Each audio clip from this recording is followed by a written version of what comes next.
আজ শপথ নেবেন ট্রাম্প। আমেরিকা কী ভাবছে? বিশেষ দিন এসে গেছে। মাত্র কয়েক মুহূর্তের মধ্যে মার্কিন নাগরিকরা আনুষ্ঠানিকভাবে তাদের নতুন রাষ্ট্রপতি দেখতে পাবেন। শপথ নেবেন ডোনাল্ড ট্রাম্প। এই কর্মসূচি উপলক্ষে জমকালো আয়োজনের করা হয়েছে। এতে দেশ বিদেশের অনেক প্রভাবশালী ব্যক্তি, রাজনীতিবিদ উপস্থিত থাকবেন। ট্রাম্পের সমর্থকরা ইতিমধ্যেই সোশ্যাল মিডিয়ায় এই ঘটনা সম্পর্কিত অনেক পোস্ট করেছেন। সামগ্রিকভাবে এই সময়ে আমেরিকা জুড়ে একটি আলোচনা চলছে, তা হলো ট্রাম্প।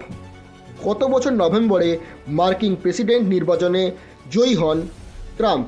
এরপর তিনি সরাসরি হোয়াইট হাউসে গিয়ে সাবেক প্রেসিডেন্ট জো বিডেনের সঙ্গে ক্ষমতা হস্তান্তরের বিষয়ে কথা বলেন। এছাড়া তিনি সভাপতির দায়িত্ব গ্রহণের আগে অনেক বড় ঘোষণা করেছেন, অনেক প্রস্তাবও দেওয়া হয়েছে। তা বিদায়ী ভাষণে বিডেন বলেছিলেন, এখন ক্ষমতার অপব্যবহার শুরু হবে, স্বাধীনতার আর থাকবে না।